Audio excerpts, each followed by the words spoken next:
প্রিয় ভাই, আসসালামু আলাইকুম। আবারও আপনাদের মাঝে এসে পড়েছি। কারণ হচ্ছে আমরা এই যে দুনিয়াতে এসেছি, কেন এসেছি? দুনিয়াতে একমাত্র আল্লাহর নৈকট্যর জন্য এসেছি, আল্লাহকে পাওয়ার জন্য এসেছি, দুনিয়াকে পাওয়া না। আখিরাত প্রথম টার্গেট, আমাদের প্রথম চাওয়া।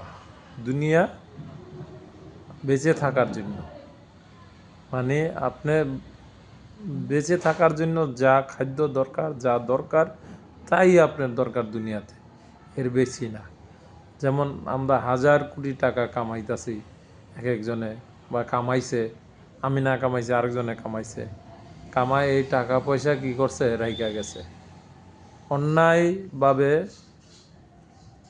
অন্যায়ভাবে টাকা কামায় উপার্জন করে কবরে চলে গেছে। তো কবরের আজাব কি তার জন্য মাপ আছে? মাপ নাই। খাবে তার নাতিপুতিরা বা ছেলেরা, কবরের আজাব সাজা পাবে কে? যে কামাইছে সে। আর যদি সৎ পথে কামায় থাকে তো তার কিছু, হয়তো সে তার কোনো সমস্যা হবে না। কিন্তু অসৎ পথে যারা কামাইছে তাদের অবস্থা কি হবে? তাই বলছি ভাইয়া, এই দুনিয়া ক্ষণিকের জন্য। দুনিয়া কিন্তু চিরদিন থাকার জায়গা না। চিরদিন থাকবো কোথায় আমরা? আখেরাতে, জান্নাতে। তাই এই আল্লাহর ভয় আমরা ভিতরে কায়েম করি। আল্লাহর ভয় ব্যতীত কোনো বান্দা মুমিন হইতে পারবো না।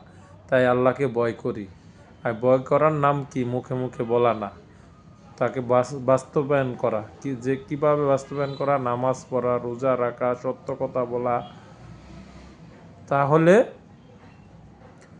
আমরা আল্লাহর ভয় পাওয়া হবে, আর নয়তো না। তো ইনশাল্লাহ সকলে ভালো থাকবেন। আমার কথাটা যদি ভালো লাগে, লাইক কমেন্ট শেয়ার দিয়ে দিয়েন। সকলকে জানাই ধন্যবাদ। আসসালামু আলাইকুম ওয়া রাহমাতুল্লাহি ওয়া বারাকাতুহু।